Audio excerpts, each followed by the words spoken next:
Hello दोस्तों। आज इस लेक्चर में हम लोग डिस्कस करने वाले हैं लास्ट पार्ट पे, और ये पार्ट है 10। और इस पार्ट का जो रिलेशन है वो किससे है? चैप्टर 29 अपील से। इससे पहले वाले पार्ट में हम लोगों ने बहुत सारे प्रोविजन को, दैट मीन्स कि सभी प्रोविजन को कवर कर लिया था अपील से रिलेटेड, और आज इस पार्ट में बाकी की प्रोविजन को कवर अप करेंगे। तो दोस्तों, इस लेक्चर को स्टार्ट करने से पहले एक रिक्वेस्ट है कि प्लीज आप मेरे चैनल को सब्सक्राइब करें और मेरे वीडियो को ज्यादा से ज्यादा लाइक एंड शेयर करें। और हाँ दोस्तों, अगर आपको किसी भी टॉपिक पे, लॉ से रिलेटेड किसी भी टॉपिक पे अगर आपको लेक्चर चाहिए तो आप कमेंट बॉक्स में कमेंट करें। और हाँ दोस्तों, अगर आपको कोई भी प्रावधान समझ में नहीं भी आ रहा है सीआरपीसी का, सीपीसी का, तो भी आप कमेंट बॉक्स में कमेंट करें। तो चलिए दोस्तों, आज का लेक्चर स्टार्ट करते हैं। तो सबसे पहले आज के इस लेक्चर में हम लोग डिस्कस करने वाले हैं सेक्शन 390। 390 क्या कहता है कि जैसे एक्यूटल से अपील होगा उसके बाद का क्या प्रक्रिया फॉलो करेगी अपीलेट कोर्ट, इसी के बारे में है सेक्शन 390। तो सेक्शन 390 में कुछ पॉइंट्स हैं जिसको हम लोग अब देखते हैं। सबसे पहला पॉइंट क्या है कि अगर अपील हुआ प्रेजेंट 378 के तहत, तो 378 के तहत अपील कब होता है? जब एक्यूटल से अपील होता है तो, ठीक है। और अपील हुआ कहां? हाई कोर्ट में हुआ या फिर किसी अदर अपीलेट कोर्ट में हुआ, जो कि सेशन कोर्ट भी हो सकता है या कोई अदर मजिस्ट्रेट कोर्ट भी हो सकती है। तो उसके बाद क्या होगा कि हाई कोर्ट या अदर अपीलेट कोर्ट इशू करेगी वारंट उस अपीलेट या एक्यूज्ड कह लीजिए उसको अरेस्ट करने को लेके। उसके बाद उसको अरेस्ट किया जाएगा। अरेस्ट करने के बाद क्या होगा? उसको, उस एक्यूज को लाया जाएगा बिफोर हाई कोर्ट या अपीलेट कोर्ट, जिस कोर्ट ने वारंट ऑफ अरेस्ट इशू किया था। उसके बाद क्या होगा? या तो हाई कोर्ट या अपीलेट कोर्ट उस एक्यूज्ड को रिलीज कर देगी उसके बेल पे, या फिर उसको कमिट कर देगी टू जेल, ठीक है।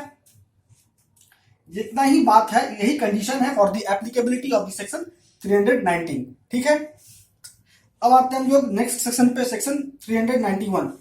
391 क्या कहता है कि अपीलेट कोर्ट में डायरेक्ट फर्दर एविडेंस और direct it to be taken. कहने का मतलब है क्या कि देखिए यहां पे क्या हो रहा है कि जब अपीलेट कोर्ट में अपील हुआ तो at the time of hearing of appeal या during the hearing of appeal, appellate court को यह पावर है कि वो फर्दर एविडेंस को लेके या उसके संबंध में वो निर्देश दे सकती है कि अन्य फर्दर एविडेंस उसको चाहिए, इस संबंध में वो अपीलेट कोर्ट निर्देश दे सकती है। या फिर यहां पे निर्देश किसको दिया जाएगा अपीलेट कोर्ट के द्वारा कि फर्दर एविडेंस चाहिए, तो यहां निर्देश दिया जाएगा सेशन कोर्ट को या किसी मजिस्ट्रेट कोर्ट को, क्लियर, कि हाई कोर्ट को आवश्यकता है किसी एडिशनल एविडेंस का, ठीक है। इसलिए अब यहां देखिए कि जब एडिशनल एविडेंस लिया जा रहा होगा, ठीक है, अपीलेट कोर्ट के द्वारा, तो उस वक्त जो है एक्यूज्ड के पास ये राइट है कि वो उस टाइम अपेयर हो सकता है, ठीक है।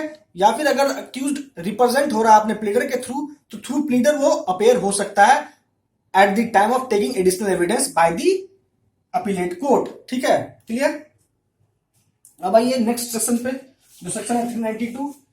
392 क्या कहता है दोस्तों कि प्रोसीजर वेयर जजेस of appellate court equally divided. कभी कभी ऐसा होता है कि अपील हुआ अपीलेट कोर्ट में और जो बेंच कंस्टिट्यूट हुआ उस अपील पे सुनवाई को लेके, उसमें जज का संख्या एक है, मतलब इक्वल है, ठीक है, इक्वल नंबर ऑफ जजेस हैं, और वो सभी जजेस इक्वली डिवाइड भी हो गए अपने ओपिनियन में, ठीक है, अपील को लेके। तो अब यहां क्या होगा कि वह जो अपील है उसका जो सुनवाई होगा किसी तीसरे जज के द्वारा होगा, ठीक है। यहां पे अपीलेट कोर्ट से किस कोर्ट का संबंध है? तो हाई कोर्ट से संबंध है, ठीक है।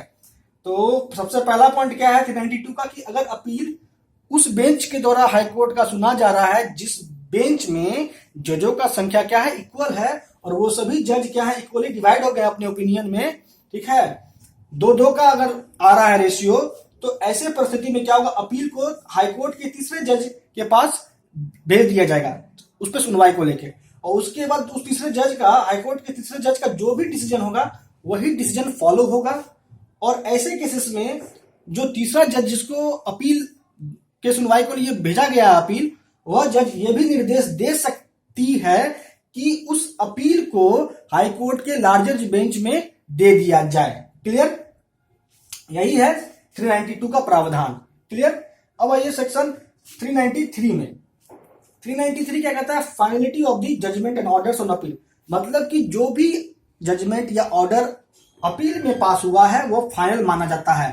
तो कब माना जाता है और कब नहीं माना जाता है, इसी के संबंध में प्रावधान है सेक्शन 393। देखिए सबसे पहले क्या बोलता है कि जो भी जजमेंट पास होगा अपीलेट कोर्ट के द्वारा अपील में वो फाइनल माना जाएगा, ये जनरल रूल है। लेकिन इसका कुछ अपवाद है कि कब वह जजमेंट फाइनल नहीं माना जाता है। तो अगर अपील हुआ है 377 के तहत या 378 के तहत, ठीक है, या फिर सेक्शन 384 सब सेक्शन 4 के तहत या चैप्टर 30 के तहत, तो फिर वह जजमेंट जो है, जो अपील में पास हुआ अपीलेट कोर्ट के द्वारा, ऐसे प्रावधानों के अंतर्गत तो वह फाइनल नहीं माना जाएगा। तो यहाँ चैप्टर 30 किससे रिलेटेड है? रेफरेंस और रिवीजन से रिलेटेड है। क्लियर? अब आइए लास्ट सेक्शन में चैप्टर 29 का, जो है सेक्शन 394। यहां कहता है abatement of appeal, that means कि अपील कब खारिज हो सकता है और कब खारिज नहीं होगा, इस संबंध में ही प्रावधान है सेक्शन 394।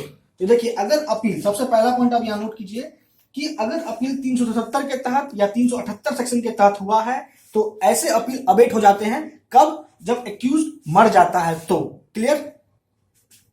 अब दूसरा पॉइंट है, ये दूसरा पॉइंट क्या कहता है कि कोई अन्य अपील, इस सेक्शन को छोड़कर कोई अन्य अपील हुआ है चैप्टर 29 के तहत, ठीक है, और वो अपील सेंटेंस ऑफ फाइन के अगेंस्ट नहीं है, तो वो अपील अबेट हो जाता है, दैट मींस खारिज होता जाता है। कब खारिज हो जाता है? तो अपीलेट के मरने पे। क्लियर? लेकिन दोस्तों इसका भी अपवाद है।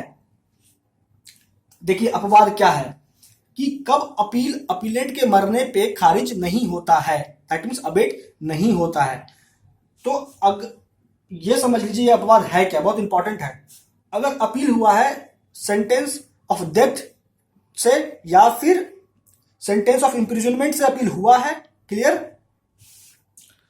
और during the hearing of the appeal अगर अपीलेंट मर जाए, क्लियर, तो जिस डेट को वो मरा उस डेट से 30 दिन के भीतर उसका अगर कोई नियर रिलेटिव, उसका पेरेंट, उसका फादर, उसका ब्रदर, उसका सिस्टर अगर अप्लाई करता है कि अपील को कंटिन्यू रखा जाए इस संबंध में, तो फिर ऐसी परिस्थिति में वो अपील खारिज नहीं होगा अपीलेट कोर्ट के द्वारा। क्लियर? तो दोस्तों हम लोग इस पार्ट को, जो ये अंतिम पार्ट है अपील्स का, इसको हम लोग कंक्लूड करते हैं। तो देखिए सबसे पहले हम लोगों ने इस पार्ट में कौन से सेक्शन को डिस्कस किया? सेक्शन 390 को। 390 में हम लोगों ने क्या जाना कि अगर अपील एक्यूटल से हुआ है तो ऐसे परिस्थिति में क्या होता है, एक्यूज्ड को अरेस्ट कर लिया जाता है। उसके बाद हम लोगों ने देखा सेक्शन 391 में हम लोगों ने जाना कि अपीलेट कोर्ट के पास ये पावर है कि वो फर्दर एविडेंस या एडिशनल एविडेंस ले सकता है खुद से, या फिर अपने से नीचे वाले कोर्ट को निर्देश दे सकता है लेने को लेके। क्लियर? उसके बाद हम लोगों ने देखा सेक्शन 392 में देखा कि अगर अपील का सुनवाई हाईकोर्ट के बेंच के द्वारा हो रहा है और वह बेंच इक्वल नंबर ऑफ जजेस से कंस्टिट्यूटेड है, तो ऐसे परिस्थिति में कौन सा प्रक्रिया फॉलो होगा और जो अपील में जो डिसीजन पास होगा वो डिसीजन कौन से जज का मान्य होगा, ये हम लोगों ने देखा सेक्शन 392 में। उसके बाद हम लोगों ने देखा सेक्शन 393, इसमें हम लोगों ने जाना कि जो भी जजमेंट या ऑर्डर अपील में पास होता है वो फाइनल होता है, और ये भी जाना कि कब फाइनल नहीं माना जाता है। ठीक है, ऐसे कौन कौन से सर्कमस्टांसेस हैं। और जो लास्ट सेक्शन है चैप्टर 29 का वो यह है कि अगर अपील को अबेट करना है, खारिज करना है, तो कब खारिज होगा, तो एक्यूज्ड के डेथ पे कब खारिज होता है, अपीलेंट के डेथ पे कब खारिज होता है, और अपीलेंट के डेथ पे खारिज होने के बावजूद भी खारिज नहीं होता है, दैट मींस ये अपवाद, ये भी हम लोगों ने देखा सेक्शन 394 में। तो दोस्तों आज इस लेक्चर में इतना ही। और हाँ दोस्तों, मैं फिर से रिपीट करता हूं कि अगर आपको कोई भी समस्या है लॉ से रिलेटेड तो प्लीज आप कमेंट बॉक्स में कमेंट करें। दोस्तों अब तक के लिए आपका बहुत बहुत धन्यवाद।